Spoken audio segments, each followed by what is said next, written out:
Piotr Roszkowski. Igor Murawski. Historia, archeologia, tajemnice. Zapraszamy! Idzie wiosna, panie. Bardzo się cieszę z tego powodu. Wiosna wiąże się oczywiście z wieloma miłymi aspektami, między innymi cudownymi zapachami. A ja właśnie dzisiaj chciałem zacząć od zapachów. Jako pasjonaci historii rozpatrujemy tysiące aspektów dotyczących przeszłości, ale w najmniejszym stopniu chyba takich elementów jak na przykład zapachy. Zastanawiałeś się pewnie, jak pachnie historia, bo to taki lekki banał jest, prawda? Tak, mało tego, jeżeli mogę Ci przerwać, to tylko takie szybkie nawiązanie, bo nie wiem, czy pamiętasz Patrycja, którą serdecznie oczywiście pozdrawiamy. Ona taki podcast dla nas kiedyś zrobiła, prawda? Właśnie o zapachach historii. Tak. I to było niesamowite, fajne. No, No bo to wiesz, banalnie możemy powiedzieć, że nie wiem, pachnie strych, pachnie piwnica, pachnie muzeum. Czasami są to środki dezynfekujące jakieś albo środki czystości. Pachną muzea, ale to też raczej trudno powiedzieć o zapachu historii. Natomiast takim czystym zapachem historii byłoby opracowanie, zanalizowanie konkretnego zapachu.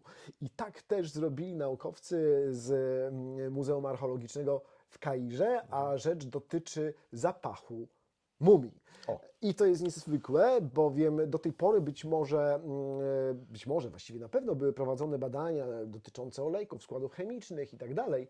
Natomiast nigdy nie chodziło o wyodrębnienie konkretnych zapachów, jakie towarzyszą zapachom mumii. może dobrze. Właśnie wbrew pozorom wręcz przeciwnie, bowiem jest to po przeanalizowaniu przez naukowców 9 mumii i wyodrębnieniu konkretnych zapachów dość przyjemne powonienie. Bowiem jak wiemy, tutaj dość dobrze znamy procesy mumifikacyjne i chemiczne, jakie generalnie towarzyszyły procesom mumifikacji. Natomiast nigdy nie nazwano tych zapachów. I teraz Journal of American Chemical Society opublikował artykuł bazujący właśnie na tego typu badaniach.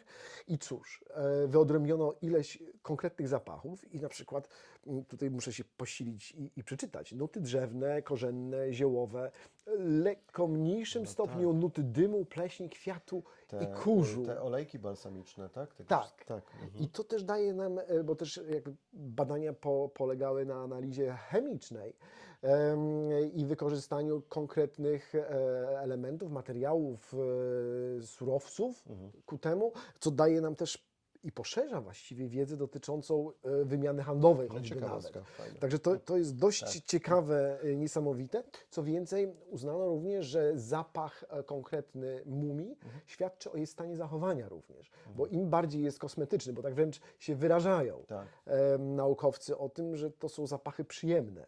Natomiast w 2 bodajże przypadkach, z tego co pamiętam, zapachy nie były przyjemne i one świadczą o tym, że stan zachowania mumii jest również nie najlepszy. Także tutaj mamy dość ciekawy aspekt badania przeszłości. Co więcej, prawdopodobnie uda się odtworzyć i zachować tego typu zapachy, tak żeby zwiedzający przyszłe ekspozycje, odwiedzający muzea, w których eksponowane są mumie, mogli również nie tylko nasycić wzrok, ale również węch. No to ciekawe, bo tak sobie pomyślałem, że skoro mówisz, że to jest takie przyjemne, to można by to było w jakiś sposób skomercjalizować. Pewnie ktoś już o tym myślał, ale z drugiej strony... Prawdopodobnie to być może pójdzie w tym kierunku. Z drugiej strony to chyba właśnie nie sądzę... Jak pachniesz? Pachnę mumią. No nie wiem, która nie do końca. pani by chciała w ten sposób pachnieć. Być może tutaj jest kwestia nazewnictwa i marketingu. Możliwe. Okej. No Egipt to jest zawsze jakby niesamowita rzecz, ale też trochę nudna czasami. W tym sensie, że wiesz, jest cała masa odkryć, tak? I one są mniej lub bardziej spektakularne, ale Dość one częste są też są. częste, właśnie. Natomiast rzeczywiście, no tutaj mamy do czynienia, już o tym mówię, z takim odkryciem, z prawdziwym przytupem, dlatego, że po raz pierwszy, wyobraź sobie, od czasu odkrycia grobowca Tutenchamona w roku 1922. Tak jest. Carter Howard. Dokładnie. Praktycznie rzecz biorąc, to jest pierwsze odkrycie grobowca faraona, wykutego w skale. Wykutego w skale grobowca. Więc to jest naprawdę, naprawdę niesamowita rzecz. Wydawałoby się, że wiesz, że mamy takie technologie, takie możliwości. Już teraz. Tak. A tutaj jakby dopiero w tym momencie. I jest to naprawdę sensacyjna sprawa. Takie wiesz, klasyczne archeologiczne odkrycie, zespół Pierce'a Livelanda z Uniwersytetu w Cambridge. 10 lat, dekadę pracowali nad tym i faktycznie udało się. I jest to grobowiec, tu już jakby od razu wyprzedzam pytanie, bo jest to grobowiec pusty niestety. Tak. Wiesz, co jest bardzo częste w egiptologii, bo jeżeli już trafiasz na grobowiec, to najczęściej jest to grobowiec okradziony lub z jakichś innych powodów jest pusty. Tutaj na pewno mamy do czynienia z grobowcem Totmesa II. To jest naprawdę wyjątkowo ciekawy faraon. Wszyscy chyba są ciekawi, ale tu jest cała masa takich zagadek i tajemnic. Natomiast drugi, to jest, mówimy o 3,5 tysiąca lat temu, tak? To jest 18 dynastia, około 1500 lat przed naszą erą rządził. Bardzo różne zdania są podzielone, wiesz, niektórzy mówią, że zmarł jako dziecko, że rządził w zasadzie tylko chwilę, 3 lata, niektórzy mówią o ponad dekadzie, także jest cała masa tych takich niejasności. Wiemy, bo w tym grobowcu jakby możemy zidentyfikować, wiemy, że to na pewno był jego grobowiec. Natomiast co jest takie ciekawe tutaj, podobnie jak inne grobowce z tego czasu, one były budowane pod wodospadami. I tu chodziło, wiesz, o zabezpieczenie, jakby zamaskowanie i zabezpieczenie tego przed złodziejami grobów, co było bardzo, bardzo powszechne. Tak? To jest jedna z pierwszych w ogóle, wiesz, takich zawodów profesjonalistów, którzy wtedy działali w ten sposób, obrabiając grobowce. I architekt tego grobowca, Inani, zostawił nam opis, w którym chwali się, że wykonał właśnie ten grobowiec, tak że nikt nie widział, nikt nie słyszał. Dosłownie w ten sposób on to zapisuje. Natomiast to, że to było w ten sposób zamaskowane, sprawiło też, że pojawiły się techniczne problemy i pomimo tego zabezpieczenia, bo bardzo, bardzo sprytnie tam stosowano taki muł rzeczny z kawałkami. Fikuśne rozwiązania. Tak, no generalnie to jest rodzaj czegoś, co dzisiaj moglibyśmy nazwać cementem, gipsem i tak dalej, co zabezpieczało też wodoodporność tego miejsca, ale podejrzewają, że w przeciągu do 6 lat doszło do zalania tego grobowca i grobowiec został opróżniony. Grobowiec został opróżniony i teraz tu uwaga, bo to jest chyba jakby najciekawsza część w ogóle tej opowieści. Liveland twierdzi, że to oznacza, że grobowiec Totmesa II musi gdzieś wciąż być i jest najprawdopodobniej obok. Oni tam zidentyfikowali takie wzgórze, wiesz, klasyczna taka historia jak w Indianie Jonesie, prawda, i poszukiwaczach zaginionej arki. Tam mamy takie bodajże ponad 20 metrów wysokości wzgórze, gdzie całe kawały klifów skalnych po prostu zostały umieszczone, to wszystko zostało zasypane. Ponownie jakby taka struktura, która jest bardzo, bardzo trudna do kopania. Oni tam próbowali wwiercać się, próbowali robić tunele, ale ponieważ to jest tuż obok właśnie tych klifów skalnych, jest to bardzo niebezpieczne. Więc zdecydowali się całą tą jakby ponad 20-metrową górę tego całego zabezpieczenia zniwelować i w ten sposób bardzo inwazyjnie, ale nie ma innego wyjścia i są jakby przekonani, że pod spodem znajduje się nienaruszony, uwaga, grobowiec Totmesa II. To jest w ogóle, wiesz, to jest absolutnie niesamowite, bo tutaj mówimy o słynnej Hatshepsut, prawda? Obok w Luksorze znajduje się jej świątynia. Ja zaraz o tym opowiem, bo to jest w ogóle bardzo, bardzo złożona historia. A w zasadzie o Egipcie to chyba powinniśmy znowu kolejny jakiś tam program popełnić. Ale co ciekawe, Liveland jest trochę kontrowersyjny, jak dla mnie. Ja tutaj nie jestem absolutnie specjalistą i bardzo tutaj liczylibyśmy na Państwa, jeżeli ktoś z Państwa mógłby tutaj więcej jakby światła rzucić na całą tą sprawę, bo Liveland twierdzi, że nigdy wcześniej nie znaleziono w ogóle, jakby nie ma zabytków związanych z Totmesem II w muzeach. Twierdzi też, że mumia Totmesa II, bo tu właśnie jest, wiesz, dla mnie taki najbardziej kontrowersyjna jakby część tego, tak? My wiemy, że w pobliżu w XIX wieku znaleziono cały skarbiec mumii, ponad 50 mumii faraonów i królowych, właśnie mniej więcej z tego okresu, i jest tam mumia Totmesa II. Więc teraz tak, jeżeli jest mumia wśród tych odkrytych mumii, bo jest mumia Totmesa I, jest mumia Totmesa III, syna Totmesa II, i tam są bardzo, wiesz, takie anatomiczne podobieństwa, więc widzimy jakby tą całą jakby linię, tą dynastię. No i jeżeli jest mumia Totmesa II, to dlaczego on się spodziewa odkryć grobowiec, w którym... Tak, no to już Liverland twierdzi, że jego zdaniem to nie jest mumia Totmesa II, tak? Że jego zdaniem Totmes II zmarł jako dziecko, praktycznie no, młodziutkie dziecko, bo on musiał spłodzić Totmesa III, więc wiesz, no nie takie bardzo Chronologia małe, jest nie takie ważna. bardzo małe dziecko. Natomiast ta mumia odkryta jego zdaniem nie jest mumią Totmesa II, więc on się spodziewa, że ten grobowiec faktycznie tam się znajduje. No i możesz sobie wyobrazić, co to będzie, jeżeli on ma rację i znajdzie się grobowiec z XVIII dynastii Totmesa II wypełniony skarbami, tak? Mieliśmy Tutmanie, to teraz Słuchaj, będziemy mieli Totmanie. Nie wiem, to jest Prawdopodobnie. absolutnie Aha. po prostu niesamowita w ogóle rzecz, która być może się szykuje. Ale tak jak mówię, dla mnie to jest dosyć kontrowersyjna sprawa. I też Liveland tam jeszcze jakby mówi o tym, że tak jak wspomniałem, że nie ma tych zabytków związanych. I to tutaj mi zgrzyta, bo wyobraź sobie, tutaj się pojawia polski wątek. No proszę. I to bardzo, bardzo silny polski wątek, dlatego że profesor Andrzej Niwiński, który jest no, absolutnym takim nestorem, wiesz, po Kazimierze Michałowskim w zasadzie, no, polska egiptologia zawsze była fantastyczna, zawsze bardzo mocna i tak dalej. Andrzej Niwiński spędził całą masę czasu poszukując grobowca zresztą właśnie Totmesa II. I wyobraź sobie, że w pobliżu świątyni Hatshepsut on znalazł skrzynię.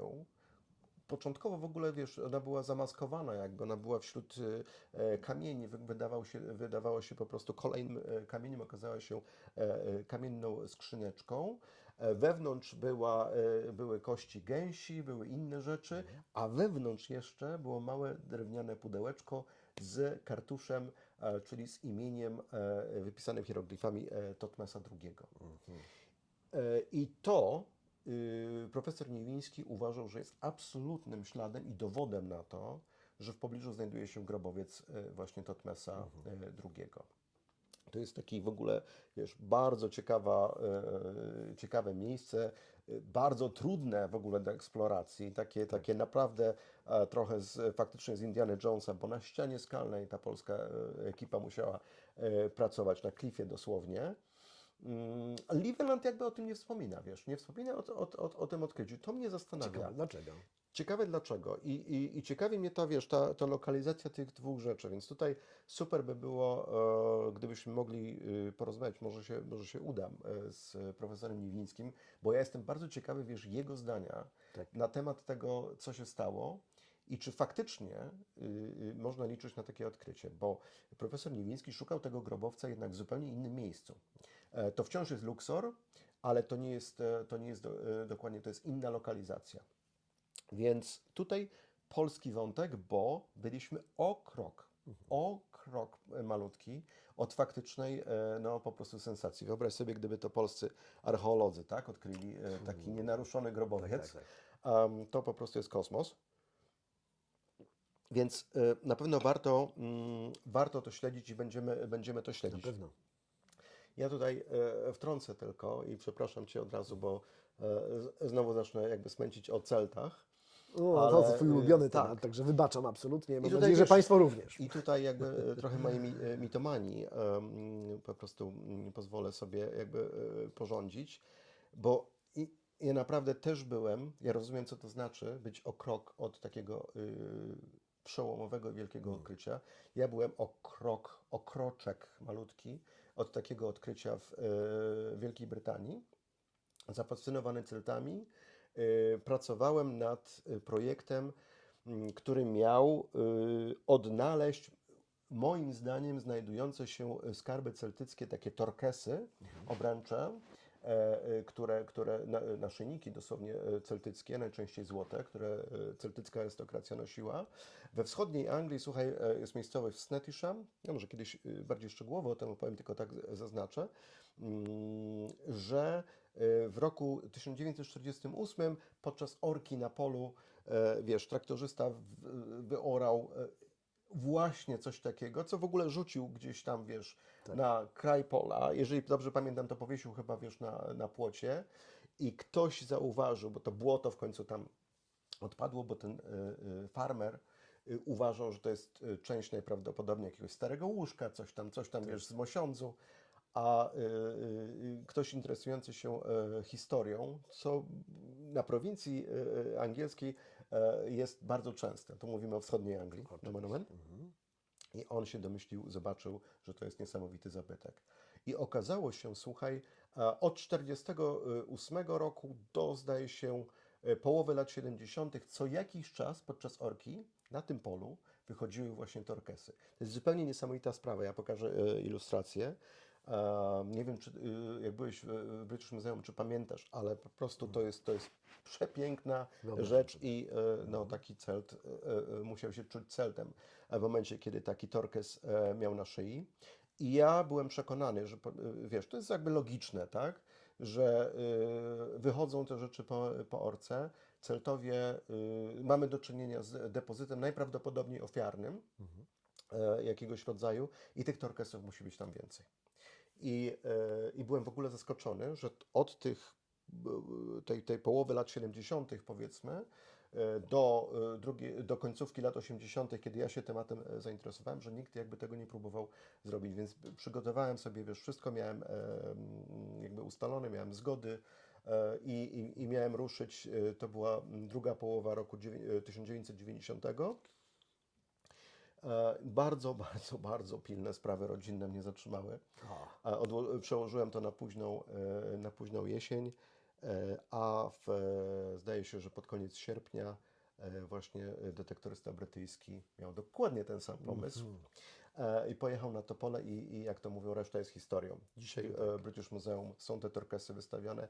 To jest absolutnie kosmiczny skarb. Czyli spod Wspaniałe. nosa. Tak, Spod tak. nosa. Ale o to mi chodzi, że nawiązuję do tego polskiego wątku tutaj, tych badań profesora Niwińskiego, no bo ja rozumiem, co to znaczy właśnie być, wiesz, tuż obok tego i dlatego jestem bardzo ciekawy. Ale jeżeli pozwolisz, to tylko szybciutki taki temat po prostu celtycki, jeszcze na koniec, przepraszam Cię, bo to jest taka w ogóle po prostu dziwna dosyć sprawa i też dosyć taka tajemnicza. Też nomen omen kwestia detektorysty, które to znajduje. No to jest normalna rzecz, Tak to są jest. przedmioty To metalowe jest i tak dalej. statystyka. Słuchaj, tak zwana łyżka wróżb. I to jest dziwna rzecz, słuchaj, bo to jest jakby taka kwestia koncepcji archeologów, którzy często się z tym stykamy. Jeżeli nie znamy, nie mamy możliwości jakby wyjaśnienia, nie mamy pełnego kontekstu odkrycia, bardzo często nakłada się tą metkę rytualne, wiesz, służące do obrzędu i tak dalej. Bardzo możliwe, że w tym przypadku tak jest. Jest tylko kilkanaście przykładów takich i ten najnowszy, kilkanaście przykładów znanych takich z Wysp Brytyjskich generalnie. Jest to przedmiot, ja to pokażę, W kształcie łyżki, to dlatego ono się tak nazywa, ale nie wiemy tak naprawdę, do czego służył. Tam najczęściej jest krzyż na tym, otworek i ponieważ kontekst jest taki, że wiele z tych przedmiotów było znajdowanych w bagnach jakichś, czy w pobliżu źródeł wody.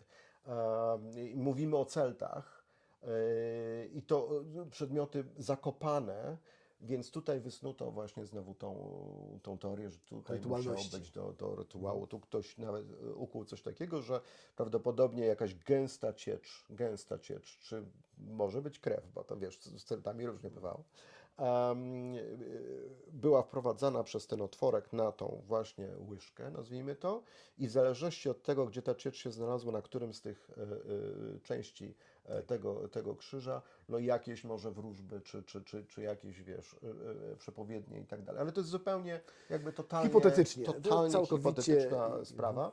Natomiast odkrycie bardzo ciekawe i to też no, akurat faktycznie no, w Wielkiej Brytanii detektorysta zrobił. Więc taka ciekawa rzecz i jak zwykle Celtowie po prostu masę tajemnic nam przynoszą, a nic więcej o Celtach obiecuję tym razem. Dobra, to w takim razie pójdźmy trochę do przodu. Dobra?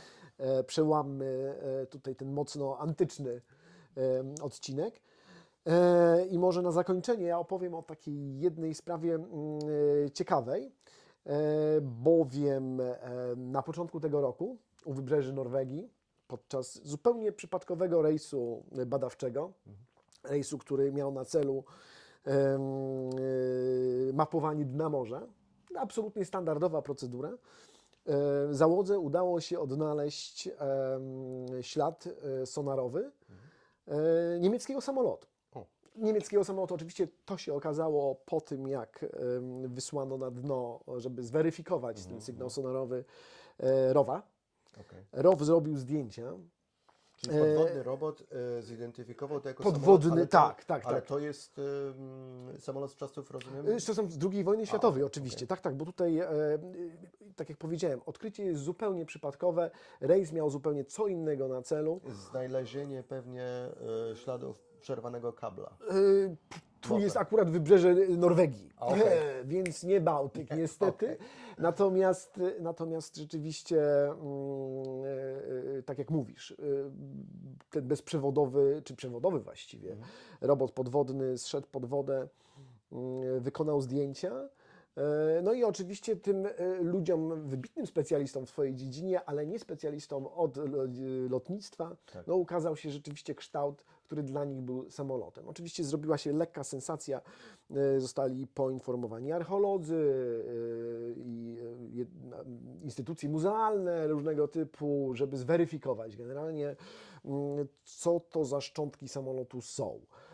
No i tutaj mamy taką kolejną zagadkę, bowiem tutaj specjaliści nie są zgodni, bo to, co się udało, oczywiście stan nie jest najlepszy, mimo to, że samolot jest znaleziony w wodzie, co by sugerowało, że jest w znacznie lepszym stanie niż samoloty rozbijające się o ziemię. No to tutaj mamy też i dość duży stopień zamulenia i też jest i rafa i różnego rodzaju naleciałości na powierzchni tego samolotu, więc ciężko go identyfikować na podstawie tych zdjęć. On dość głęboko leży, więc jakby nie ma mowy i daleko od brzegu, więc to dość karkołomne byłoby fizyczne nurkowanie do tego obiektu. Natomiast to, co udało się zidentyfikować, to rzeczywiście silniki. I silniki typu Jumo, prawdopodobnie typ 211. No to już chyba powinno... I to z jednej strony nam mówi już, bo kształt i pewne elementy konstrukcyjne świadczą, że mógł to być Heinkel H111, dość popularny średni bombowiec niemiecki. Natomiast te silniki również napędzały samoloty typu Junkers Ju-88. Więc wciąż nie ma do końca zgody wśród specjalistów, co to za typ samolotu może być. Zresztą sprawa jest dość jakby na początkowym etapie, więc wciąż się zastanawiają poszczególne instytucje, czy rzeczywiście jest sens może wydobyć ten wrak, czy też nie, bo tu kwestia jest kosztów, natomiast fajnie, bo jest samolot drugowojenny, jest Bardzo bombowiec, fajnie. który Rozumiem. został, Okej. nie znamy jego historii, bo jakby ja chciałem jeszcze powiedzieć o takim tle, bo to, co jest fajne w odnajdywaniu wraków, a w szczególności wraków samolotów, to jest odtwarzanie ich historii przede wszystkim, czyli jaki typ samolotu, jaka jednostka, jaka załoga i co z tą załogą. Czy ta załoga się tam znajduje, czy też nie. Na podstawie tych zdjęć, którymi dysponujemy w tej chwili, tego się nie da na razie określić. Więc stadium absolutnie początkowe i sprawa jest rozwojowa. Myślę, że będziemy śledzić, bo kwestia jest naprawdę interesująca. Jasne, ale to na koniec tylko jedno pytanie, bo jakby w drugą stronę też się robi taką weryfikację, prawda? Nie ma takiej informacji o zaginionym samolocie w tej lokalizacji. Zbyt wiele jest, wiesz co, tu okej. byłaby kwestia, wiesz, na pewno są zachowana część dzienników, na przykład Luftwaffe, No właśnie. gdzie oczywiście odnotowano stratę samolotu. Natomiast teraz podporządkowanie konkretnego wraku i czesanie archiwów i odpowiednich zapisów, no to jest już proces czasochłonny. On się właściwie zaczyna odwrotnie, czyli od znalezienia wraku po próbę, zapewne tutaj w Norwegii będą takie próby identyfikacji czynione, ale też każdemu zależy, przecież tam jeżeli są zaginieni lotnicy niemieccy, no to kwestia jakby ściągnięcia ich z listy zaginionych i określenia ich losu jest też istotna, a takie Jasne. znaleziska mają również temu służyć. Dziękujemy Państwu za uwagę. Dziękujemy i liczymy na Państwa wsparcie. Link w opisie. Do zobaczenia.